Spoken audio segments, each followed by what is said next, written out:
mengenai, bimbingan dan konseling ya. Saya akan share dulu materinya, eee, ya.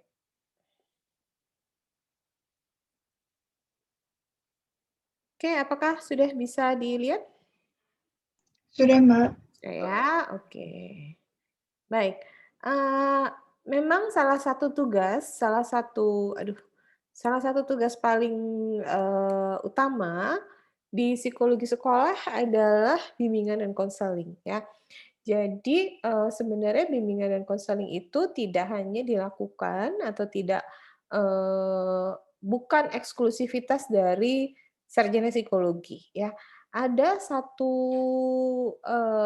jurusan pendidikan yaitu FKIP ya, Fakultas Ilmu Keguruan dan Ilmu Pendidikan, jurusannya adalah jurusan bimbingan konseling yang memang, punya kewenangan untuk melakukan bimbingan konseling dan sekolah. Tetapi, kalian mahasiswa Fakultas Psikologi juga memiliki keterampilan-keterampilan untuk, melakukan bimbingan konseling di sekolah, bimbingan dan konseling di sekolah ya. Jadi, Anda sudah belajar teori-teori, psikologi dasar ya, teori perkembangan, teori pendidikan, motivasi, konsep, self konsep, apalagi, anak berkebutuhan khusus mungkin, ini psikologi sekolah ya, itu semua menjadi bekal bagi Anda untuk nanti, melakukan kegiatan bimbingan dan konseling di sekolah, ya. Jadi, walaupun ini bukan eksklusif milik psikologi, tetapi, ada jurusan lain dan anak psikologi ini, anak, sarjana psikologi itu sebenarnya memiliki kemampuan yang sangat baik atau kemampuan yang cukup, bekal yang cukup untuk bisa melakukan bimbingan dan konseling di sekolah. Nah, Fakultas Psikologi sendiri, kita sendiri, Fakultas Psikologi Pancasila ya, kita sendiri memiliki LSP, Lembaga Sertifikasi Profesi yang, bersertifikat BNSP, bersertifikat Badan Nasional Sertifikasi Profesi, eee, konseling peserta didik. Ya, itu nanti bisa kalian ambil setelah lulus, bukan setelah lulus, biasanya setelah yudisium ya. Itu sudah bisa diambil untuk menjadi sertifikasi sebagai pendamping ijazah ya. Jadi, kalau kita kerja sekarang itu selalu memerlukan sertifikasi. Nah, salah satu sertifikasi yang bisa di-provide oleh Universitas Pancasila, untuk mahasiswa Fakultas Psikologi adalah profesi,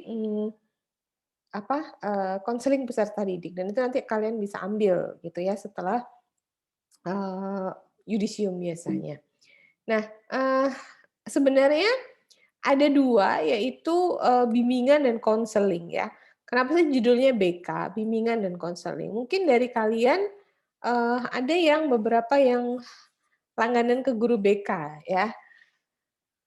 Zaman saya dulu kuliah itu BP, bimbingan dan apa ya, BP. Nah sekarang itu bimbingan dan konseling ya. Eee, Sebenarnya tujuannya, kurang lebih sama ya, bimbingan itu adalah guidance ya, guide, namanya juga bimbingan ya, guide gitu. Sebentar,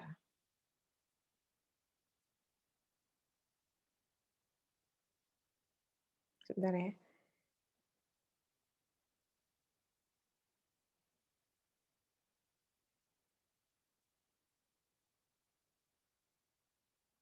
Nah, bimbingan itu adalah guide ya. Guide itu berarti ada yang, memandu, ada yang memimpin di depan ya. Kalau secara etimologi, bantuan ya, bimbingan itu bantuan secara psikologis. Bimbingan adalah, proses bantuan yang terencana, sistematis dan berkelanjutan, ya. Jadi, bimbingan itu harus terencana, bukan sesuatu yang sifatnya tidak sengaja atau yang sifatnya, ya tidak terencana, tidak disengaja, ya. Sistematis, sistematis dalam artian ada tahapan-tahapan, ada proses, ya. Tidak mungkin bimbingan itu langsung pada yang sulit, pasti dari awal yang mudah dulu dan, sebagainya. Bimbingan sistematis dan berkelanjutan. Jadi, dikatakan bimbingan kalau ada kelanjutan, ada tindak lanjut dari, kegiatan yang dilakukan, ya. Berkelanjutan yang diberikan oleh pembimbing kepada individu, agar individu dapat mengembangkan diri secara optimal. Jadi, tujuan dari pembimbingan adalah mengembangkan diri secara optimal. Asik. Mengembangkan diri secara optimal dan dapat menyesuaikan diri dengan lingkungan. Masalah paling banyak yang terjadi pada masalah paling banyak yang terjadi pada anak-anak sekolah ya, itu adalah tidak memahami dirinya, tidak memahami, apa kelebihan dan apa kekuatannya. Sehingga dengan demikian ia tidak bisa atau kesulitan untuk bisa mengembangkan diri secara optimal ya. Dan masalah juga yang paling sering dialami oleh, siswa adalah menyesuaikan diri, ya. Banyak problems itu terjadi karena kesulitan menyesuaikan diri, ya.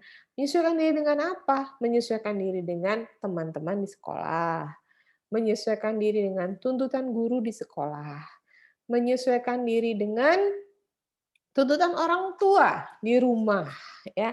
Menyesuaikan diri dengan, berbagai lingkungan yang ada di sekolah, ya. Jadi, eee, apa, eee, masalah yang sering terjadi adalah masalah bagaimana mengembangkan diri secara optimal dan bagaimana menyesuaikan diri. Nah, di satu sekolah memang ini adalah hal yang paling penting untuk bisa dilihat atau bisa dipantau. Kenapa? Biasanya kalau mungkin Anda ingat ya di sekolah Anda, siapa sih anak-anak yang bisa berkembang secara optimal dalam artian punya prestasi, kemudian, kalau memang, apa, kemampuannya di bidang akademik itu bisa menjadi, kemampuan akademik yang sangat baik ya, itu kan tidak banyak ya, itu nggak banyak. Kenapa? Karena tadi misalnya, eee, tidak banyak, anak yang dibimbing ya, tidak banyak anak yang dibimbing sehingga bisa, eee berkembang secara optimal ya. Eee, kita bisa lihat ke diri kita sendiri, waktu kita SD, SMP, SMA, apakah kita termasuk optimal gitu? Apakah, apa waktu sudah kita manfaatkan dengan baik ya? Ada anak-anak yang bisa, mmm, mendapat prestasi yang outstanding gitu ya, menghasilkan prestasi yang bukan main pada saat, sekolah gitu. Tapi nggak sedikit juga anak yang ya lempeng aja, nggak punya prestasi apapun, eee, nggak nggak di-notice lah di sekolah ya. Sementara biasanya nih dari satu sekolah itu hanya sekitar 10%, nggak sampai 10% anak itu yang, punya prestasi, bisa mengembangkan dirinya secara optimal ya. Nah itu bimbingan. Jadi tugas dari pembimbing adalah mengoptimalkan apa yang ada, gitu. Itu tugas dari pembimbing, mengoptimalkan apa yang sudah ada pada diri siswa. Nah, kalau konseling ya, jadi bedanya ini, kalau konseling adalah memberi bantuan yang dilakukan melalui eee, wawancara konseling oleh konselor kepada konseli dengan tujuan agar klien dapat mengambil tanggung jawab sendiri terhadap suatu masalah. Jadi, kalau bimbingan ini sebenarnya bukan ada masalah atau tidak, tetapi dipandu untuk menjadi lebih baik ya, untuk mengembangkan diri lebih optimal. Sementara konseling lebih kepada penyelesaian masalah ya. Konseling itu lebih dilakukan untuk memberikan arahan, membantu konseli ya, untuk menemukan ya, menemukan, jalan keluar dari permasalahannya sendiri. Nah, itu adalah konseling. Nah, jadi bimbingan konseling adalah proses interaksi, ya. Bimbingan dan konseling adalah suatu proses interaksi antara pembimbing atau konselor dengan klien atau konseli secara langsung ya, tatap muka ataupun tidak langsung melalui media internet atau telepon seperti yang saat ini kita lakukan ya, dalam rangka membantu klien agar dapat mengembangkan potensi dirinya atau memecahkan masalah yang dialaminya. Nah, itu ya. Jadi kalau digabung jadi satu tadi, ya, baik, bisa dilakukan secara tatap muka, secara langsung maupun, melalui media, ya, baik itu internet ataupun telepon dalam rangka membantu klien agar dapat mengembangkan potensi dirinya atau memecahkan masalah yang dialaminya, ya. Jadi ini adalah tujuan bimbingan dan konseling yang bisa dilakukan di sekolah. Nah, ini apa sih perbedaannya? Perbedaan dan persamaan BK. Perbedaannya apa? Kalau bimbingan itu lebih menekankan pada pemberian bantuan secara kelompok biasanya ya. Biasanya kalau bimbingan dilakukan di kelas ya, klasikal secara kelompok, dijelaskan mengenai minat itu apa dan sebagainya, itu bimbingan. Nah, konseling biasanya eh ini kok sama, lebih menekankan bantuan memang secara kelompok dan juga secara individual. Ini harusnya individual ya. Walaupun memang ada yang namanya konseling kelompok ya, tetapi biasanya, ini harusnya individual, sorry. Tapi biasanya memang arahnya adalah arah masalah-masalah individu. Nah, ketika beberapa individu punya masalah yang sama, maka bisa dilakukan konseling secara kelompok, begitu ya. Nah, sementara kalau bimbingan ini sifatnya lebih kepada kelompok. Jadi kelas ini itu akan diarahkan kemana, begitu. Nah, sifat dari bimbingan adalah preventif. Preventif artinya sebelum mencegah ya. Atau kuratif ya, menyelesaikan masalah atau perseveratif. Jadi perseveratif itu adalah tindak lanjut, kelanjutan ya. Jadi bisa sebelumnya, bisa pada saat, dan bisa sesudahnya. Itu kalau bimbingan. Sementara konseling sifatnya lebih kuratif ya. Kuratif itu menyelesaikan masalah, curing, menyembuhkan, menyelesaikan masalah. Nah, metodenya kalau bimbingan ini lebih kepada sifatnya informatif ya. Jadi biasanya dilakukan di kelas secara klasikal, metodenya adalah metode informatif, pemberian informasi yang sifatnya lebih kognitif. Sementara kalau konseling itu biasanya metodenya wawancara atau dialog sebenarnya ya.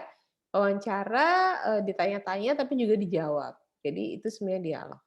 Nah, Eee, pembimbing dilakukan oleh pembimbing tentu saja, ya. Sementara, konseling dilakukan oleh konselor. Jadi, kalau apakah bisa Bu, satu orang jadi pembimbing dan konselor? Ya bisa aja, ya, bisa-bisa aja. Cuman ada, peran yang berbeda antara pembimbing dengan konselor. Nah, bimbingan ini bisa dilakukan di mana saja ya. Sebelum Covid gitu ya, terakhir-terakhir sebelum Covid saya sempat harus memberi bimbingan ya. Bimbingan di salah satu SMA di Jakarta, saya minta, "Boleh nggak di luar kelas?" "Oh boleh." Ya udah kita bikin, ngampar gitu ya, apa bikin bikin satu, lingkaran gitu di luar kelas, di lapangan basket, kebetulan lapangan basketnya rindang. Ya udah, kita ngobrol di situ, tidak harus di kelas, ya. Nah, tapi kalau konseling itu harus ada tempat konselingnya. Kenapa? Karena tadi masalahnya kuratif, ya. Ada problem tertentu, orangnya juga individual, ya. Jadi nggak bisa dilakukan di mana aja. Tiba-tiba Anda memberikan konseling di kantin, temennya dengerin masalahnya semua, ya. Semua dengerin advice-nya, itu nggak bisa, ya. Jadi memang harus ada, tempat konseling tertentu. Nah, apa persamaannya? Persamaan bimbingan dan konseling adalah memberikan bantuan psikologi dalam upaya membantu seseorang untuk mengoptimalkan potensi yang dimiliki dan menyelesaikan masalah yang dialami. Jadi ini perbedaan dan persamaannya. Nah, apa tujuannya bimbingan dan konseling? Tujuannya adalah mengembangkan diri secara optimal sesuai dengan perkembangannya. Menjadi individu yang berguna, memiliki berbagai wawasan pengetahuan, interpretasi-interpretasi, memiliki pilihan, penyesuaian, dan keterampilan. Nah, sekarang saya nanya sama kalian, siapa yang pernah dipanggil oleh guru BK? Ada mungkin? Bentar, Mbak, bentar. Ada yang pernah dipanggil? Saya Mbak, Kenapa ini kamu Mbak, dipanggil? bolos sekolah Mbak. Karena bolos ya. Iya. Sering dipanggil guru BK? Dulu pas SMA sering bolosnya soalnya panjang-panjang gitu Mbak. Oke. Apa yang dilakukan oleh guru BK? Guru BK-nya lebih melakukan bimbingan atau lebih melakukan konseling? Hmm, Konseling ya, Mbak. Konseling ya. Terus apa yang dilakukan? Heeh. Kamu ditanya-tanya gitu. Coba boleh cerita, Alvin? Ya waktu itu sih ditanya kenapa kok nggak masuk gitu kan. Mhm, Terus kenapa kok bolosnya lama mhm. banget, gitu-gitu sih, Mbak. Kamu Terus jujur kayak, apa gimana? cerita kan, jawab, "Oh iya kan itu udah keseringan pertanyaan doang." Mhm. Ya, Kamu habis itu kayak, ya udah sama aja akhirnya jawabnya iya iya aja gitu. Lama-lama, guru BK-nya juga dari yang nanya sampai jadi yang ngebilangin terus gitu, Mbak. Ya, Alvin punya masalah ya, jadi, sering dipanggil sama guru BK ya. Sebenarnya tujuan guru BK apa? Tujuannya tadi, ya, supaya, kalau ada masalah gitu, siswa itu tetap bisa mengembangkan diri secara optimal ya. Seringkali masalah siswa ya, hanya kurang lebih 30% dari keseluruhan masalah akademik siswa itu berasal dari akademis ya, berasal dari hal yang sifatnya akademis. 70%-nya itu berasal dari hal-hal yang sifatnya non akademis. Ya, seperti keluarga, itu yang utama, ya. Keluarga, ekonomi, lingkungan sosial, ya, pertemanan, ya, itu lebih memiliki peran besar dalam, masalah yang ditimbulkan oleh, siswa, ya. Nah, agar, mereka harus diberikan, bimbingan agar mereka, tahu begitu ya, hidup seperti apa. Nah, termasuk juga pilihan-pilihan dalam penentuan jurusan, ya nih, memiliki pilihan, penyesuaian, dan keterampilan. Seberapa banyak, dari kalian yang masuk Fakultas Psikologi Universitas Pancasila karena bimbingan dari guru BK, ya. "Saya pengen ini Bu, saya sukanya ini." "Oh, berarti kamu cocok masuk psikologi." "Ya, tapi saya bingung, saya psikologinya di mana?" Kemudian mereka merekomendasikan, ya. Itu sebenarnya tujuan dari BK, tujuan dari bimbingan dan konseling, terutama bimbingan, ya. Itu tujuannya. Kemudian, nah, eee, 3 hal ya yang 4 hal yang, menjadi fungsi dari BK adalah yang pertama adalah, preventif, ya. Preventif itu pencegahan, diberikan informasi-informasi agar ya, kalian tidak melakukan hal tersebut. Contoh dari guru BK yang melakukan tindakan preventif adalah misalnya sex education, ya. Waktu SMA atau SMP dikasih sex education di sekolah? Dikasih, Mbak. Makasih, Mbak. Dikasih. Apa yang diajarkan? Apa yang disampaikan? Ini Penyakit ini, kelamin. penyakit kelamin, kemudian apa lagi? Mungkin ini kali ya Mbak, sosialisasi hubungan intim di luar pernikahan itu kayak nggak boleh kayak gitu-gitu Mbak. Baik, jadi, pemberian informasi mengenai, fungsi-fungsi reproduksi ya, mengenai, seksualitas dan sebagainya, itu adalah sebuah tindakan yang pencegahan, preventif. Maksudnya apa sih? Ya maksudnya supaya kalian nggak melakukan hubungan seks sebelum menikah, supaya tidak terjadi kehamilan, ya nggak? Supaya tidak terjadi tadi, penyakit seksual menular dan sebagainya, itu adalah tindakan preventif, ya, tindakan preventif. Kemudian ada pemeliharaan atau pengembangan. Pemeliharaan atau pengembangan apa misalnya? Misalnya adalah, anak-anak yang nilainya agak-agak kurang, gitu, dipanggil sama guru BK. Pernah seperti itu ya, nilainya agak-agak mengkhawatirkan gitu, kemudian dipanggil sama guru BK. Ya. Atau kalau sekarang di Fakultas Psikologi dipanggil sama Mbak Naya semua, yang IPK-nya kurang dari 2,5 semester ini dipanggil semua. Kenapa? Untuk pemberian atau pengembangan, bisa lanjut kuliah apa enggak, gitu. Ya, itu adalah fungsi pemeliharaan atau pengembangan. Kemudian fungsi kuratif. Kuratif adalah kalau terjadi masalah, ya. Kalau terjadi masalah, kalau misalnya, ada anak yang berantem sama gurunya, ada yang seperti itu ya, ada siswa yang konflik dengan ibu gurunya. Nah, maka perlu dilakukan tindakan kuratif ya agar terjadi suasana yang tetap kondusif. Dan fungsi BKLH adalah pemahaman, memberikan banyak pemahaman. Misalnya, saya kepengen masuk fakultas psikologi. Fakultas psikologi itu belajar apa sih, Bu? Nah, itu guru BK harus menjelaskan, ya. Saya, apa namanya, ingin habis kuliah itu saya ingin, sekolah yang nggak lama, bayarnya murah, cepat dapat kerja.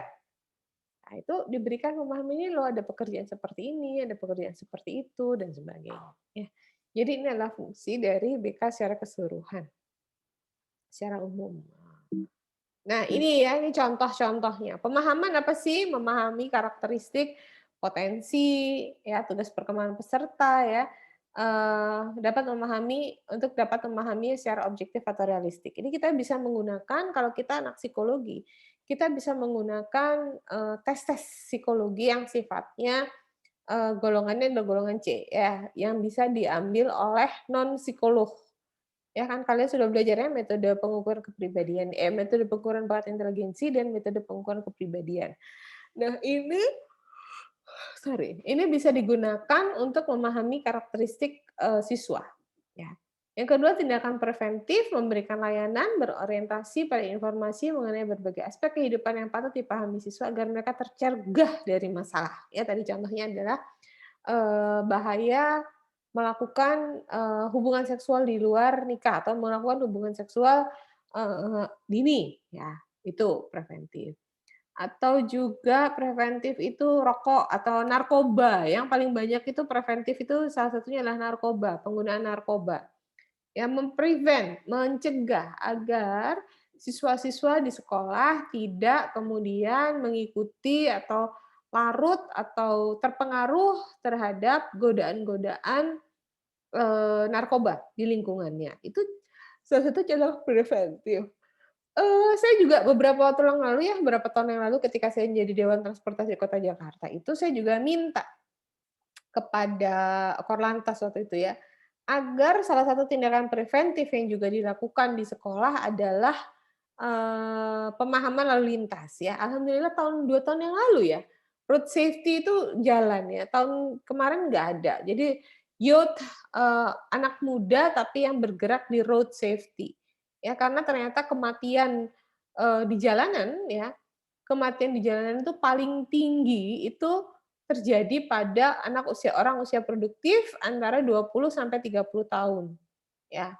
Gara-garanya apa? Gara-garanya tidak mengikuti rambu-rambu lalu lintas, tidak mengikuti aturan lalu lintas seperti memakai helm, mengenakan sabuk pengaman, tidak menggunakan handphone pada saat, berkendara dan sebagainya. Itu masalahnya adalah atau yang paling banyak korban adalah korban usia produktif gitu. Jadi, dibandingkan corona sebenarnya dibandingkan banyak, penyakit lainnya, orang tuh sebenarnya paling banyak mati di jalan. Orang tuh paling banyak, habis usianya itu di jalan, ya. Kenapa? Karena kecelakaan. Kenapa kecelakaan? Karena kecerobohan, ya. Hanya di Indonesia, ya enggak sih, di itu juga sih, di Cina juga ya. Tapi yang paling banyak di Indonesia, orang bisa pulang mudik itu pakai motor ya, ini pernah terjadi beberapa waktu yang lalu, satu keluarga mudik ke Jawa pakai motor, anaknya di depan, ya. Karena pakai motor anaknya taruh di depan. Karena taruh di depan anaknya keanginan, anaknya meninggal di jalan tanpa orang tuanya tahu. Jadi, eee, sambil jalan mungkin anaknya kena serangan jantung atau serangan apa, anaknya di depan. Di depan tuh kan paling angin, ya, angin, debu itu kan di depan. Anaknya di depan anaknya sekitar 6 sampai 7 tahun. Jadi anak itu meninggal itu ya dalam perjalanan ke pulang kampung, perjalanan mudik, ya. Tanpa orang tuanya sadar kalau anak ini udah meninggal. Kenapa? Ya tadi, ya taruh di depan tuh very risky ya, sangat, riskan, sangat bahaya, banyak, angin, banyak polusi, ya.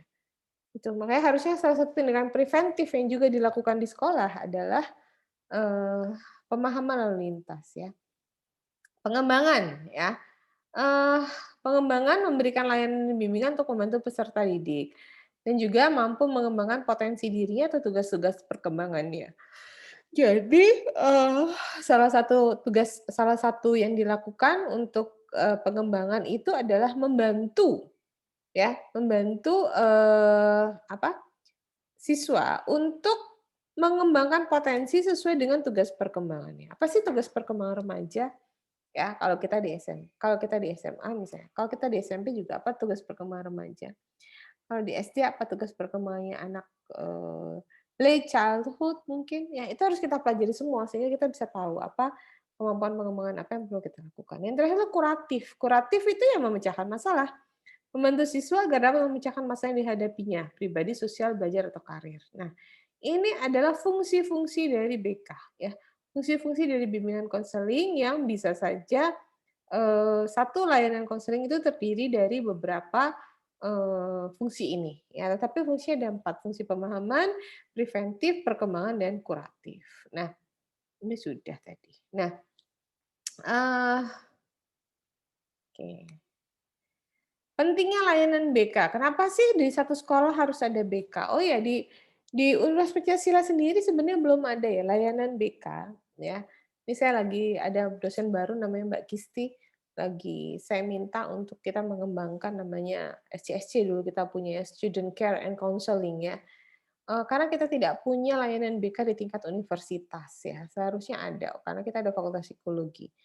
Nah, eee jadi ketika anak tuh sekolah ya, ada beberapa latar latar belakang yang mempengaruhi dia untuk bisa berhasil di kelas ya. Yang pertama adalah latar belakang sosial budaya. Ini sebenarnya kemarin sudah kita bahas ya. Kemarin sudah kita bahas panjang lebar, eee, melalui film juga ya, Anda juga nonton filmnya.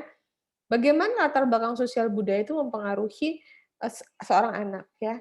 Latar belakang psikologisnya bagaimana dan latar belakang pendidikan orang tuanya, pendidikan di lingkungannya. Ya kemarin kalau kita nonton satu film, apa itu, Freedom Writers ya. Freedom Writers itu menunjukkan bahwa seorang anak itu sampai ke sekolah itu punya problemnya sendiri-sendiri, ya. Satu anak sampai ke sekolah itu tidak hanya membawa pelajaran yang dia pelajari atau PR yang kemarin diminta oleh gurunya. Ketika dia masuk atau dia belajar di satu sekolah, itu dia, membawa latar belakang budaya, latar belakang, psikologis dan latar belakang pendidikannya masing-masing, ya. Nah, aduh sorry. Ketiga bidang kegiatan ini ya, ini, pentingnya layanan BK ini masuk ke dalam 3 kegiatan yaitu pengajaran kurikulum, administrasi dan kepemimpinan, serta pembinaan pribadi siswa. Ya ini penting. Jadi, layanan BK itu tidak hanya sebenarnya berpengaruh atau tidak hanya layanan langsung kepada siswa, tetapi juga kepada bidang pengajaran kurikulum, administrasi dan kepemimpinan, serta pembinaan pribadi siswa. Jadi ini pentingnya layanan BK itu, menyeluruh di satu sekolah. Ya. Nah, azas-azas ya, azas-azas atau prinsip-prinsip yang harus kita pegang ketika kita melakukan bimbingan dan konseling. Yang pertama adalah kemandirian ya. Jadi kita itu tidak boleh atau kita menjadi salah ketika kita punya klien, tetapi kemudian klien ini menjadi tergantung pada kita. Ya, kita punya klien, tetapi kemudian klien ini menjadi tidak bisa mengambil keputusannya sendiri kalau tidak ada kita. Itu berarti salah, ya. Yang ada adalah kita harus mendorong ya klien atau mendorong konseli untuk kemudian memahami dirinya, menerima dirinya, bisa mengambil keputusan dengan tepat, mengarahkan dirinya dan mewujudkan dirinya. Ya, jadi inilah adalah hal yang sangat penting gitu untuk bisa mandiri agar si klien mandiri. Nanti kalau mandiri nggak balik ke kita, ya udah. Kalau dia nggak balik ke kita, kemudian dia bisa bagus, nah itu adalah hasil yang baik dari kita gitu. Ya, sebenarnya itu yang kita tuju. Kalau dia bisa berhasil tanpa kita, itu berarti apa? Baik begitu. Ya, bukan malah salah gitu. Ya. Nah, prinsip yang kedua yang perlu kita jaga adalah kerahasiaan, ya. Bahwa setiap anak itu punya privasinya masing-masing, ya. Dulu saya punya guru BK yang kita semua sebel. Kenapa? Karena kalau kita bicara sama guru BK ini gitu, nanti kita diomongin di kelas yang lain.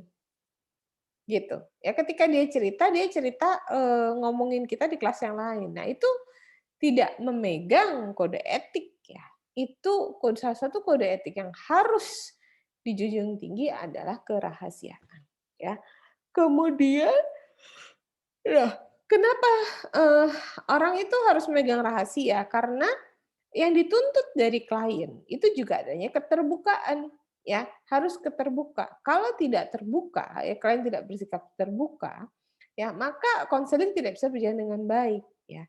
Nah, yang baik adalah kalau klien bisa terbuka, tidak ada yang dirahasiakan. Nah, kalau ini terjadi akan lebih mudah proses konselingnya. Nah, kemudian yang kedua adalah sukarela, ya.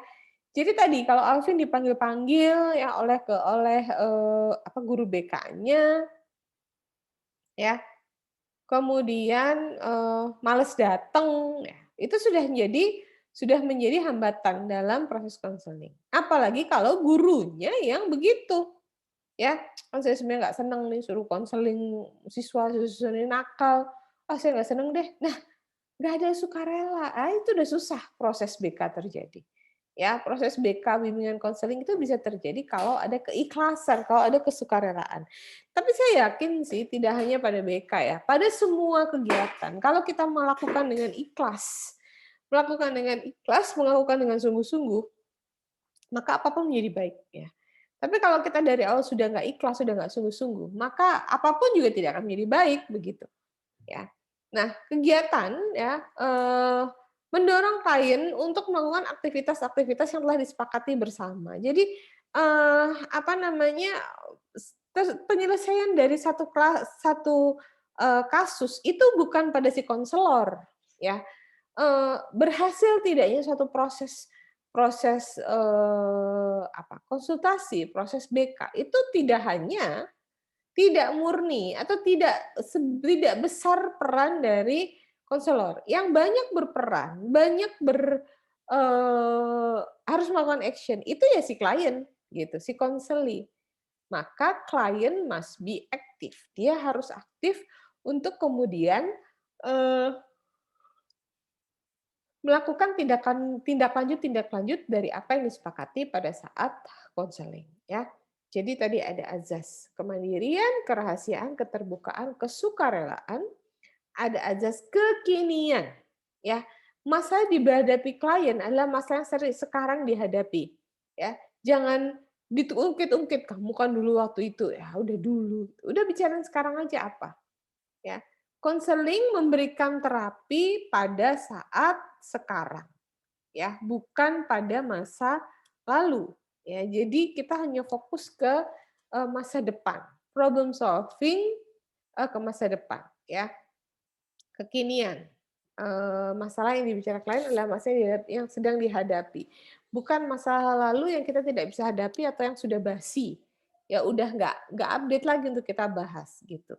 Ya, jadi ini kekinian itu penting. Kemudian, kenormatifan ya, eee, apa maksudnya? Nah, sesuai dengan dalam memberikan, bantuan khusus sesuai dengan norma yang berlaku. Normanya seperti apa yang berlaku? Ya, bagaimana norma yang dijalankan pada satu daerah yang sangat mungkin satu daerah itu berbeda dengan daerah lainnya, ya. Jadi sangat bisa. Nah, kemudian, alih tangan atau referral ya, salah salah ini. Referral itu adalah saat ya, kita sebagai konselor itu merasa tidak sanggup. Referral referral. Nah, kita sebagai konselor itu merasa tidak sanggup untuk menyelesaikan masalah si klien, karena itu kita bisa mengirimkan, kita bisa merujuk klien kepada konselor lain yang di luar kewenangan saya. Misalnya contohnya, saya adalah psikolog pendidikan, ya. Tapi kemudian yang saya temui adalah masalah yang sebenarnya mungkin problems-nya di sekolah atau problems itu muncul di sekolah. Tetapi masalah utamanya bukan di sekolah. Masalah utamanya lebih kepada pendidikan atau pengasuhan di rumah. Nah, karena itu saya bisa saja ya, mengirimkan anak ini kembali ke rumah dengan kondisi tertentu ya, atau malah kita buatkan tempat yang baru ya. Jadi ahli tangan atau referral itu merujuk pada klien jika ada hal yang berbeda di luar kewenangan konselor atau konselor ya. Nah, kemudian tuturi handayani, ayo siapa yang tahu tuturi handayani artinya apa ya? Ada apa nih namanya?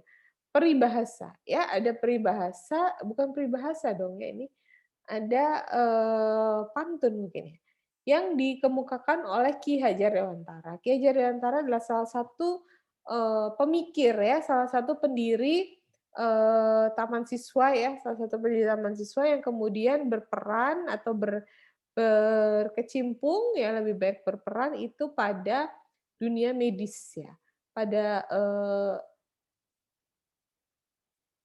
pada dunia akademis gitu.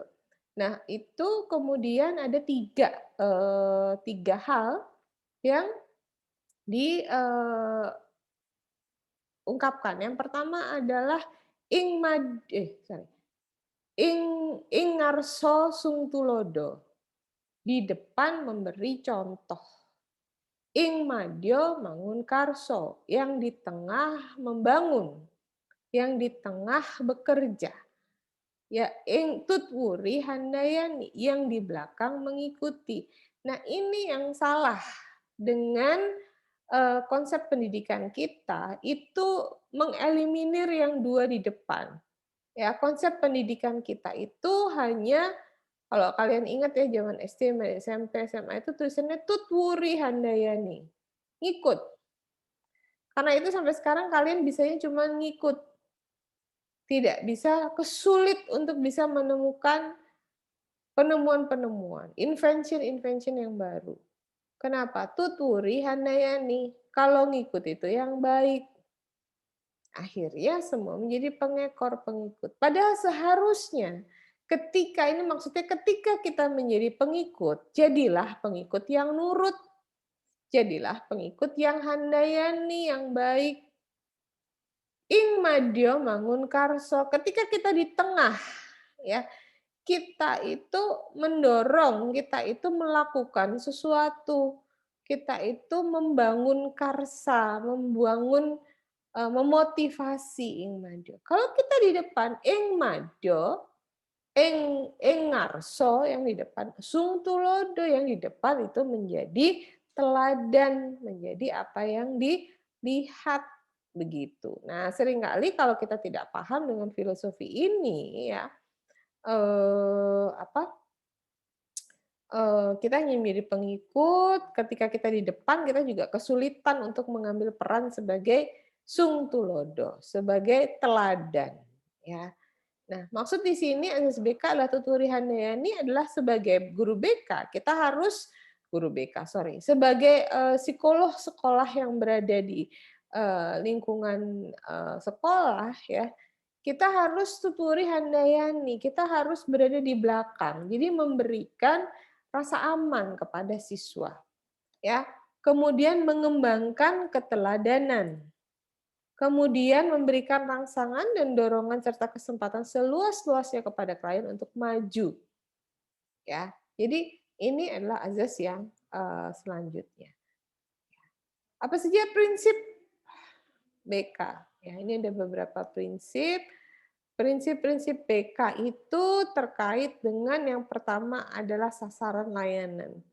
Sebenarnya sasaran layanannya apa sih? Ya, sasaran layanannya adalah non-diskriminasi. Ya, kemarin di Amerika itu sedang heboh non-Asian ya, racist itu against Asian ya, against orang-orang Asia. Kita juga sekarang baru lihat atau baru menemukan, terutama setelah Trump ya, setelah Donald Trump itu baru lihat ternyata Amerika itu very racist, sangat rasialis. Ya. Dan kemarin itu sempat Trump itu mengemukakan bahwa virus coronavirus itu adalah dari Asia, dari Cina. Sebentar.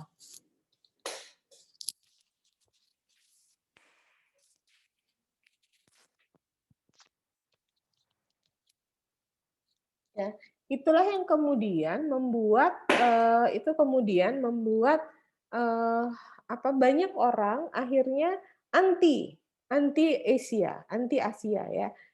Nah, itu berarti ada faktor diskriminasi. Nah, dalam prinsip BK itu pada sasaran layanan harus sifatnya non diskriminasi. Kita tidak boleh melihat suku, agama, ras dan sebagainya. Ya, terutama agama. Ya. Beberapa layanan itu kemudian melakukan diskriminasi. Ya, dia nggak mau terima kalau ya orangnya beragama beda dengan kita. Ya, gue nggak mau nanyain dia nggak seagama sama gue. Itu udah melanggar layanan diskriminasi yang pertama, non diskriminasi yang pertama. Yang kedua, equal ya. Ada beberapa yang tidak mau memberikan layanan atau diskriminasi layanan kepada LGBT misalnya, ya, tidak pro LGBT, jadi tidak mau melayani hal yang seperti itu. Itu sudah melakukan diskriminasi. Sama seperti dokter, ketika ada pasien di depannya, dia nggak boleh nanya ini pasien miskin atau kaya, ini pasien agamanya A, B, C atau D, ini pasien gay ya, lesbian atau straight, ya nggak usah ditanya, bantuin aja gitu. Ya itu namanya non diskriminasi. Kemudian sasaran layanan kedua adalah individu itu dinamis dan unik. Semua individu itu memiliki uniqueness-nya sendiri, memiliki kelebihan dan kekurangannya. Jadi sasaran layanan harus dilihat bahwa kita bisa melihat keberbedaan satu orang dengan orang yang lain dan kita menghormati itu. Tidak memaksakan apa yang menjadi keinginan kita, ya. Tidak memaksakan apa yang menjadi pandangan kita.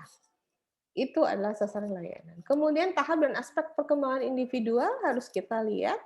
Anda sudah belajar tahapan perkembangan, Anda sudah belajar aspek-aspeknya ya, aspek sosialnya bagaimana, aspek kognitifnya bagaimana ya. Itu Anda sudah belajar, Anda sudah punya ilmunya. Dan tadi perbedaan individual. Ya, ada orang-orang yang jagonya ngomong, begitu suruh nulis nggak bisa. Ada orang-orang yang jagonya nulis begitu depan TV gelagapan. Ya, itu adalah perbedaan individual yang harus kita hormati. Tidak boleh tidak, harus kita hormati ya. Kemudian sasaran layanan, program layanan ya.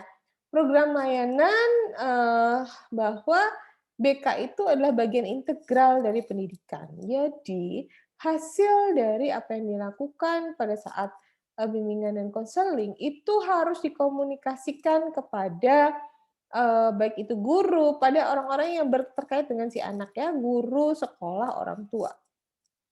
Ya. Tidak bisa datanya hanya dikekepin sendiri oleh BK dan kemudian tidak menjadi masukan yang berarti bagi sekolah. Ya.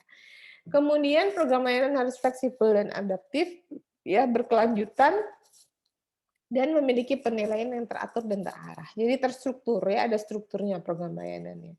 Kemudian permasalahan individu, kondisi mental individu terhadap lingkungan sosialnya dan kesenjangan sosial, ekonomi dan budaya. Ini juga harus kita perhatikan ya. Tadi saya sudah sampaikan bahwa ketika kita menjadi konselor, kita tidak bisa lagi untuk melihat atau memasukkan pandangan-pandangan kita ke dalam pandangan orang lain.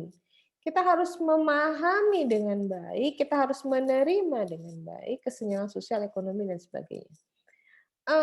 Saya termasuk orang yang sangat percaya bahwa orang tuh punya their own path ya, bahwa semua orang itu punya jalannya masing-masing ya. Ya ini cerita aja gitu. Saya menikah muda ya. Saya menikah tuh umur 23, saya udah menikah ya. Waktu itu semua teman saya bilang, ngapain sih lu nikah muda-muda, biarin aja gitu. dan apa, saya melihat pada saat itu ya, saya waduh asik ya teman-teman saya masih bisa nongkrong, teman-teman saya masih bisa hangout kemana-mana gitu, saya udah menikah, saya mau pergi aja mesti izin sama suami saya harus ingat bahwa saya di rumah punya anak yang nggak bisa saya bawa lama-lama dan sebagainya sebagainya sebagainya, gitu. Itu karena saya menikah muda, gitu. Tapi saat ini, terutama sekarang gitu, terutama dari tahun lalu ya, anak saya yang paling kecil udah SMA. Sementara teman-teman saya anaknya tuh masih SD, bahkan ada yang baru punya bayi, ya. Itu pusing, ya, pusing. Ya kalau saya masih SD atau TK lah. Kenapa? Pusing dengan kondisi ini, bingung ini gimana, gue mesti kerja, anakku sekolah, gue ini dan sebagainya. Sementara saya tenang-tenang aja. Anak saya udah SMA, tinggal kasih laptop, dia udah kerja sendiri. Paling nanya itu cuma, "Mah ini apa? Mah ini apa?" Iya nggak? Advantage-nya di mana? Oh di saya dong, gitu. Tapi waktu mereka nongkrong-nongkrong, saya sedih. Ya saya nggak bisa ya. Nah jadi nggak usah membandingkan. Everybody has their own path. Ya, dan jangan ragu-ragu dengan itu, gitu loh. Dan jangan ragu-ragu dengan itu. Semua orang punya jalannya masing-masing. Dan sebagai guru BK, we have to respect ya sebagai guru sebagai orang yang bercimpung di bidang bimbingan dan konseling, kita harus merespek apapun yang dilakukan oleh orang lain. Kita mesti tahu kalau kita melakukan ini konsekuensinya apa. Itu saja sebenarnya dibutuhkan. Kalau keputusannya ini konsekuensinya apa? Kalau keputusannya ini konsekuensinya apa? Gitu. Jadi lebih mudah menerima. Tetapi tadi tidak bisa dibandingkan. Tidak ada satu orang yang senang dibanding-bandingkan dengan orang lain. Tidak ada satu orang yang dibandingkan dengan standar tertentu. Kenapa? Karena standarnya memang berbeda-beda gitu. Oh ya, terima kasih. Terus tujuan pelaksanaan dan pelayanannya. Ya, jadi kita juga harus melihat prinsip BK terkait dengan tujuan pelaksanaan pelayanannya. Jadi tujuan dari melakukan bimbingan konseling adalah mengembangkan individu agar mandiri, bukan supaya mereka tergantung pada kita. Ya, saya punya beberapa teman ya yang apa nggak tahu ya, tapi senang sekali kalau mungkin mahasiswanya atau mungkin anak bimbingnya itu tergantung sama dia, gitu. Dia dong nggak bisa, kalau nggak ada saya dia nggak bisa ngambil keputusan. Itu bukan sesuatu hal yang membanggakan, itu sesuatu hal yang salah. Kenapa? Karena tujuannya dari pemberian layanan bimbingan dan konseling adalah agar siswa itu menjadi mandiri, ya. Pengembangan individu akan mandiri, keputusan sukarela agar dia bisa secara sukarela mengambil suatu keputusan ya, ditangani dengan profesional dan kompeten ya. Untuk menjadi konselor itu harus ada kompetensi. Makanya tadi saya bilang kita punya layanan kompetensi yang namanya layanan kompetensi LSP ya. LSP itu layanan sertifikasi profesi di mana di dalamnya yang diuji adalah kompetensi ya. Nah kemudian kerjasama dengan pihak terkait jika memang dibutuhkan ya, misalnya kita menerima klien atau kita menerima konseli yang kita tahu kita tidak bisa menghandle, maka kita harus bekerja sama dengan pihak lain untuk menghandle. Atau kita juga harus kerjasama dengan biasanya pihak yang terkait dengan layanan konseling di sekolah itu adalah orang tua pasti. Ya orang tua atau significant others ya. Tadi pagi ada orang tua yang datang ke sini nangis-nangis, anaknya angkatan 2014 nangis-nangis karena baru tahu ternyata anaknya selama ini nggak kuliah. Nah, ya itu hal-hal seperti itu bisa kita bicarakan kalau kita punya kerjasama yang baik dengan orang tua. Ya. Nah, yang terakhir adalah pemanfaatan maksimal dari hasil penilaian atau pengukuran. Jadi hasil penilaian atau pengukuran dalam BK itu tidak bisa hanya ada di lemari guru BK, ya, tenaga BK.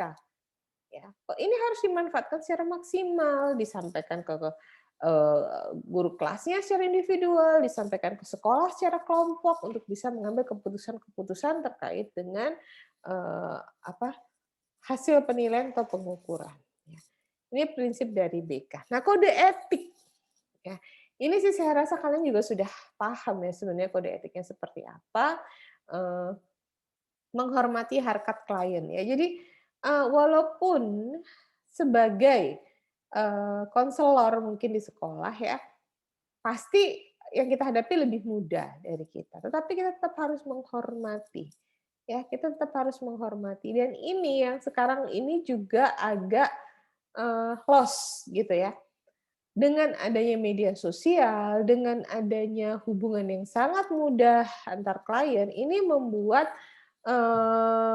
layanan itu membuat hubungan ya antara klien dengan antara guru dengan siswa ya, antara guru BK dengan klien ini menjadi agak rancu ya, agak kabur ya.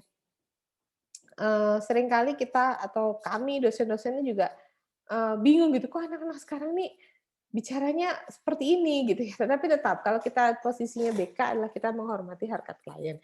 Pembimbing menempatkan kepentingan klien di atas kepentingan pribadi. Misalnya, ketika saya harus menjelaskan mengenai jurusan tertentu begitu. Kemudian ada siswa yang mau masuk fakultas psikologi tertentu. Nah, Anda sebagai pembimbing mengarahkan pokoknya harus masuk psikologi UP karena Anda dapat uang dan sebagainya, itu nggak boleh. Ya, jadi harus menempatkan kepentingan klien di atas kepentingan pribadi. Selama waktu Anda adalah waktu untuk klien, maka gunakan waktu tersebut untuk kepentingan klien. Pembimbing tidak membedakan layanan pada klien yang tadi sudah disampaikan, tidak boleh melakukan diskriminasi baik berbasis suku, agama, ras, antar golongan ya, sara, suku, agama, ras, antar golongan ya, tidak boleh beda-bedakan. Pembimbing dapat menguasai dirinya ya, bersikap objektif, menghindari bias dan prasangka. Ya, sikapnya adalah objektif, menghindari bias dan prasangka. Pembimbing bersifat rendah hati, sederhana dan sabar ya. Jadi pembimbing itu nggak boleh sombong ya. Jadi harus rendah hati.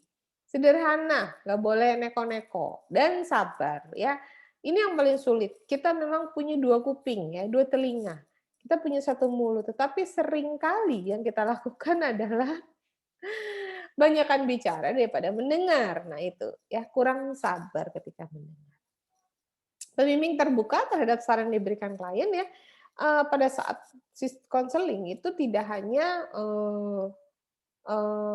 pembimbing yang memberikan masukan, tetapi klien juga boleh memberikan masukan ya.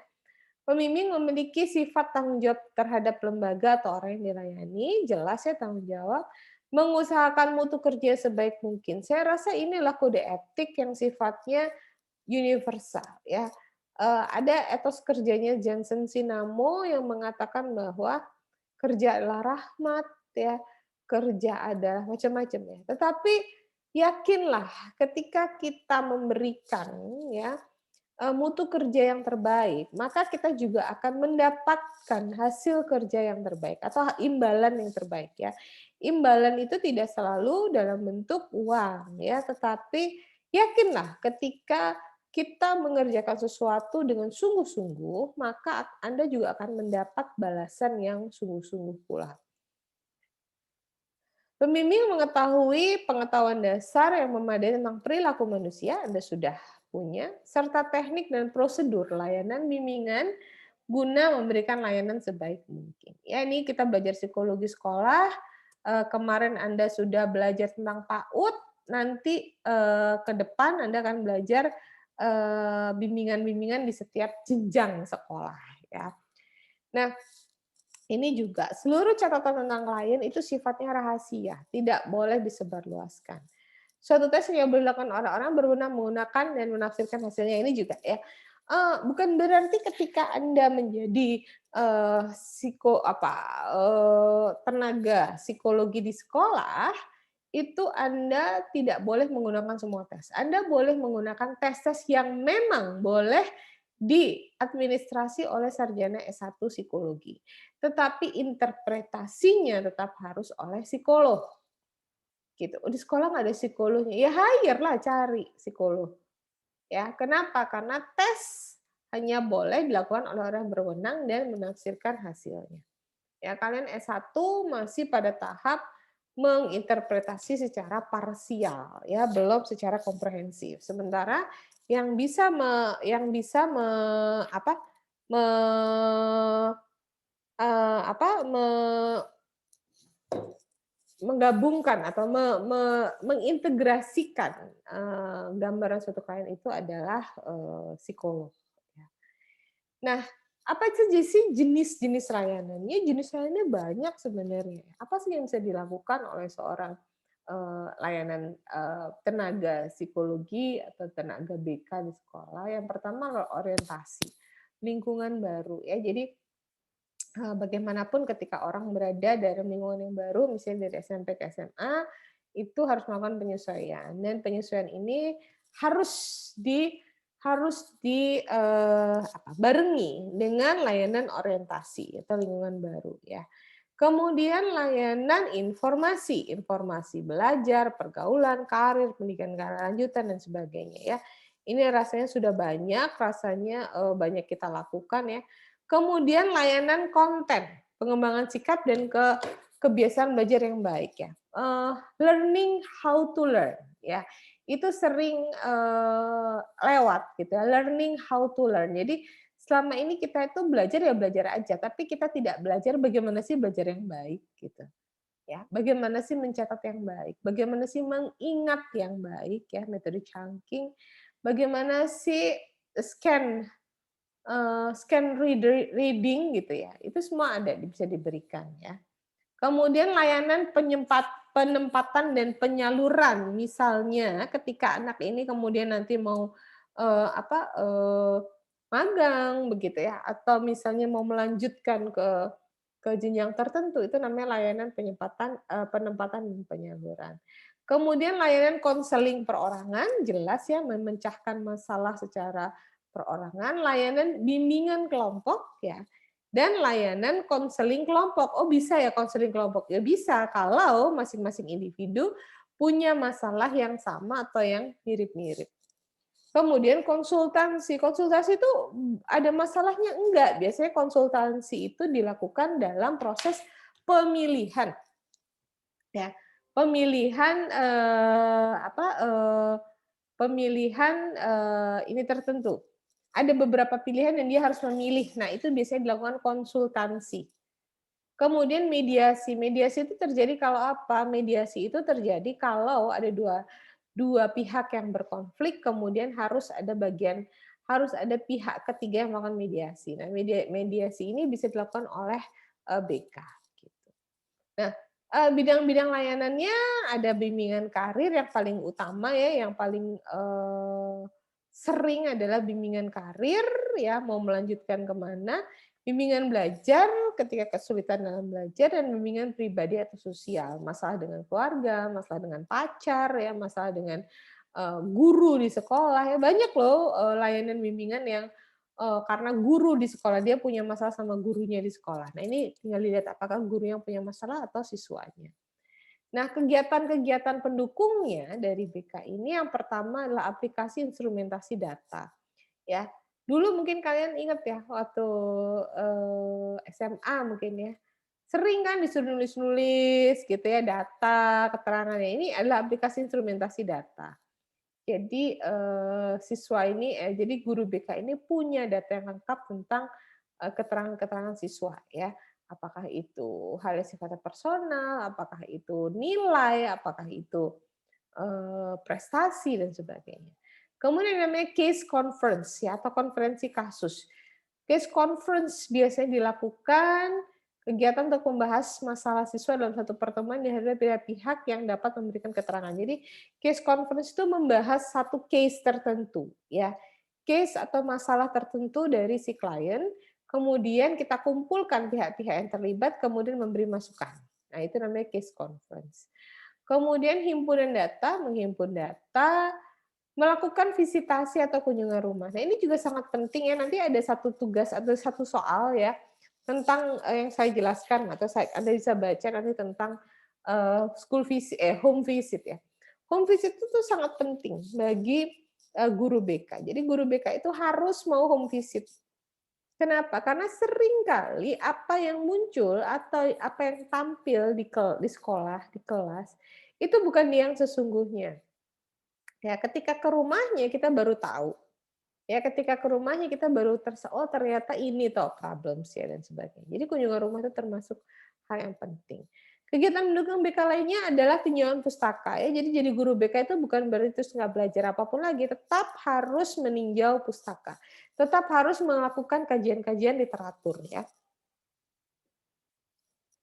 Dan jika mungkin atau jika diperlukan, dilakukan alih tangan kasus atau reference ya.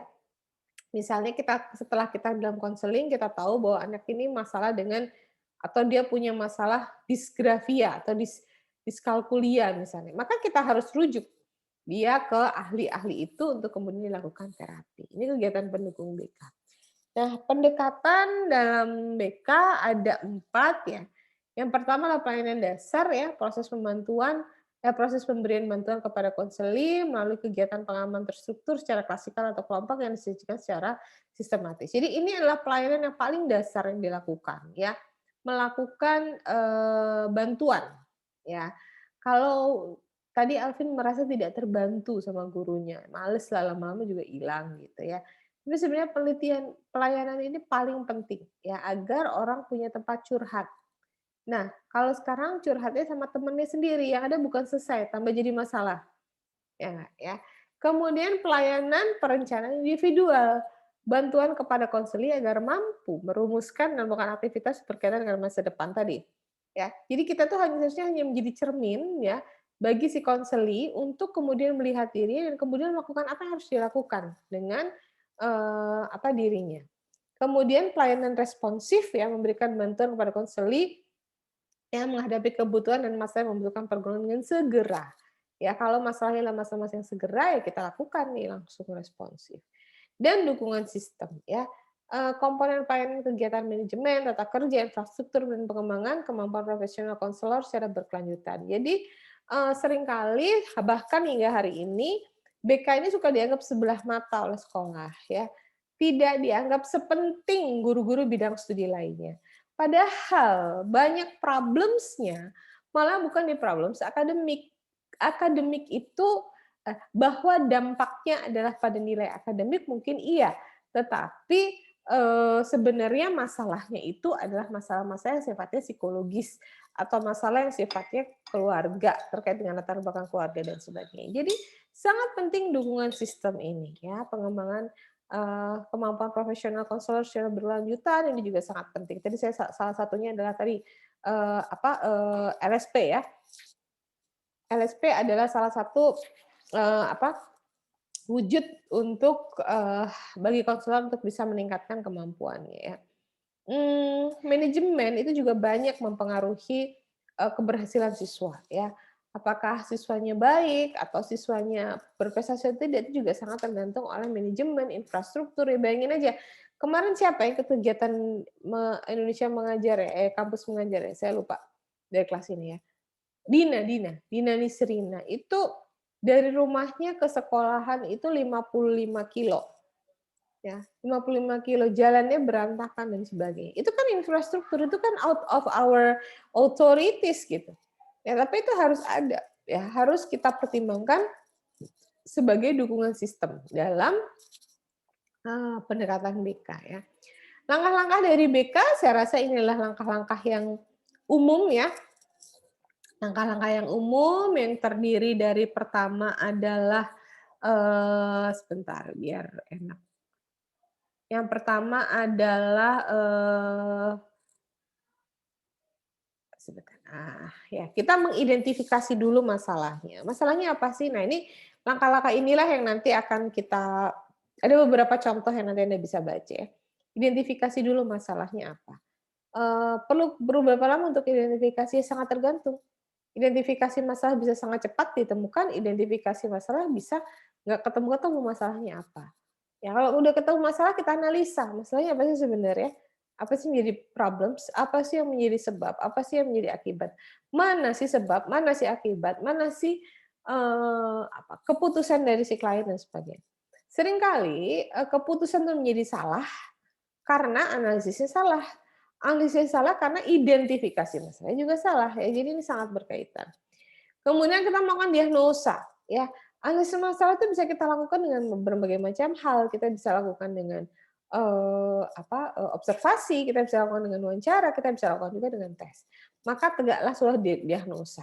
Setelah diagnosa, kita lakukan prognosa. Diagnosa adalah melihat saat ini apa, prognosa adalah ke depannya apa. Ya, apa rencana-rencana ke depan itu namanya prognosa. Kemudian kita lakukan treatment jika diperlukan, dan yang terakhir adalah evaluasi dan tindak lanjut. Ini saja yang berjalan ya. Secara umum ini mirip atau ini sama dengan kegiatan-kegiatan manajemen lainnya ya. Mengidentifikasi, menganalisis masalah, melakukan diagnosa, melakukan prognosa, melakukan treatment bila diperlukan, dan kita melakukan evaluasi dan tindak lanjut atas apa yang sudah kita kerjakan dari awal. Ya, ini langkah-langkah sebenarnya sangat umum ya. Nah, tekniknya ini ada beberapa ya.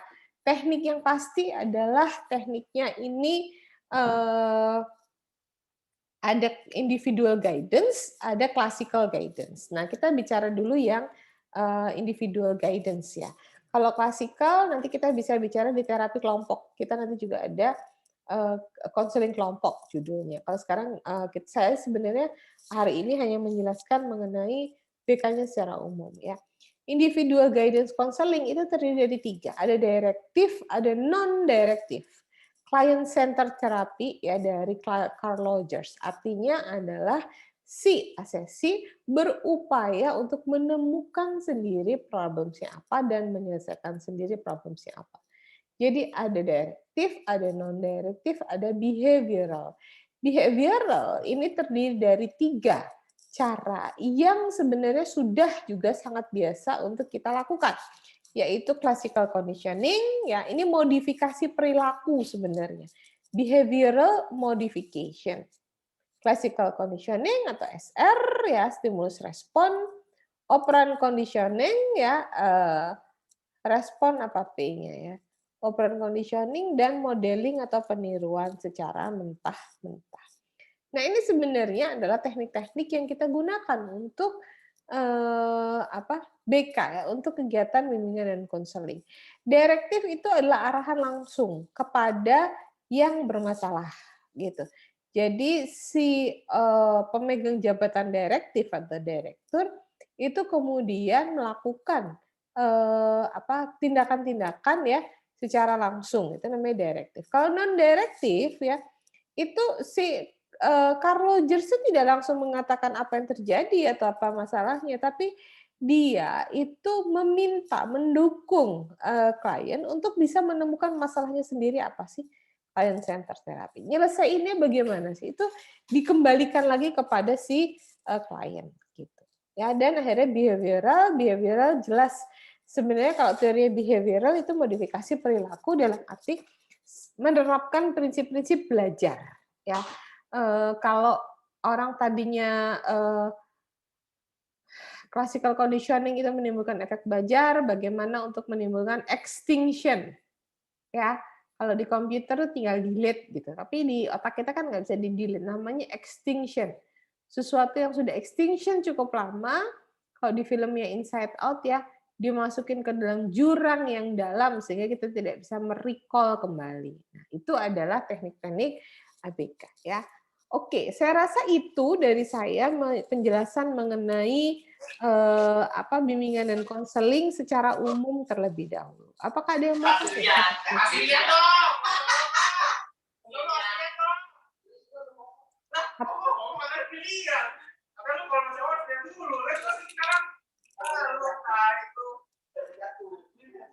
Siti Hafizah, boleh di-mute? Iya Mbak, maaf. Oke. Nah, sampai di sini boleh ada yang ingin bertanya mengenai apa sih bimbingan konseling di sekolah gitu ya. Saya rasa sih ini bukan hal yang baru ya bagi kalian karena kalian sendiri pasti sudah pernah melakukan atau menjadi subjek ya dari kegiatan bimbingan dan konseling di sekolah. Nah, yang paling penting tadi sebenarnya ada kegiatan-kegiatan ini menjadi penting bagi kita, terutama bagi kalian sarjana psikologi yang akan berkecimpung di sekolah, itu apa saja sih yang bisa dilakukan ya, baik itu memahami, preventif, pengembangan, dan kuratif. Ini hal yang paling penting untuk disimak pada siang hari ini. Oke, ada pertanyaan sampai di sini? Belum ada, Mbak. Oke, jelas ya tentang tentang bimbingan dan konseling. Jelas, Mbak. Mbak. Ya. Ada yang mau share mungkin cerita pengalamannya? Kalau saya sendiri, saya waktu SMP terutama ya. SMA saya lupa ya. SMA saya terlalu sibuk waktu SMP. Saya itu sebel sekali sama guru bimbingan dan konseling saya. Sama guru BK saya. Kenapa saya sebel? Karena menurut saya, kan saya belum belajar psikologi ya. Menurut saya, guru BK saya itu tidak penting gitu, nggak penting, manggilnya itu nggak penting. Jadi saya pernah itu dipanggil oleh guru BK saya, mungkin saya udah pernah cerita di kelas saya ya. Itu saya pernah dipanggil oleh guru BK saya, orang tua saya dipanggil oleh guru BK saya, padahal perasaan saya itu orang yang maksudnya saya nggak pernah aneh-aneh gitu ya. Terus kenapa saya dipanggil gitu? Adik saya juga dipanggil, kebetulan saya tuh satu SMP dengan adik saya dan kelasnya sama, maksudnya levelnya sama ya. Saya kelas 3, adik saya juga kelas 3. Loh berarti Mbak nggak naik dong? Bukan saya nggak naik. Karena adik saya karena adik saya adalah adik saya lompat kelas ya. Adik saya lompat kelas sehingga saya sama. Kemudian guru saya dipanggil oleh orang tua saya dipanggil oleh guru saya, guru BK. Orang tua kok bingung kenapa anak-anak ini perempuan-perempuan dua ini nggak pernah ada masalah. Terus guru saya hanya mempermasalahkan karena saya kalau pulang sekolah suka naik sepeda nggak lepas tangan karena makan es krim. Jadi saya makan es krim sambil nggak pegang sepeda. Itu orang tua saya dipanggil. Jadi setelah orang tua saya pulang, saya dipanggil. Tahu nggak kenapa mama dipanggil? Kenapa? Karena kalian makan es krim sambil naik sepeda dua-duanya. Jadi dimarahin. Saya bingung, saya nggak ngerti ngapain yang seperti itu harus dilakukan. Ya tadi, mungkin salah satunya adalah tugas-tugas preventif, tugas pengembangan, yang waktu itu saya tidak paham bahwa itu adalah salah satu bentuk bimbingan gitu ya. Sekarang sih, oh iya ya, mungkin guru saya waktu itu kekurangan kerjaan gitu ya. Sekolah saya nggak banyak masalahnya, jadi hal-hal seperti itu juga jadi masalah gitu. Kalau kayak Alvin bolos mulu, ya pasti kalau saya jadi guru BK pasti saya panggilin mulu Alvin ya. Tapi kalau nggak penting ya nggak usah dipanggil gitu. Ya, oke. Ada lagi yang mau ditanyakan sampai siang ini? Nah, minggu depan kita akan masuk ke materi Minggu depan kita akan masuk ke yang SD ya. Bagaimana bimbingan konseling di SD. Kemudian kita UTS, kemudian minggu depannya lagi bagaimana bimbingan konseling di SMP, di sekolah lanjutan, dan di perguruan tinggi. Jadi kita akan kalau tadi yang saya sampaikan adalah bimbingan konseling secara umum, nanti ke depan kita akan melihat ke dalam bimbingan konseling satu persatu. Gitu. Oke, sebelum saya tutup, ada yang mau ditanyakan sampai di sini? Belum, Mbak. Cukup jelas ya? Oke, kalau sudah cukup jelas, nanti materinya saya akan upload di Google Classroom, video tentang perkuliahan kita juga akan saya upload di Google Classroom. Kalau tidak ada pertanyaan, kita ketemu lagi minggu depan, bimbingan dan konseling di SD. Oke? Baik, Mbak. Oke, kalau gitu saya tutup ya. Saya tutup. Terima kasih, sampai ketemu lagi minggu depan. Terima kasih banyak, Mbak. Terima kasih, Mbak. Mbak. Izin. Ya, saya tutup ya. Ya.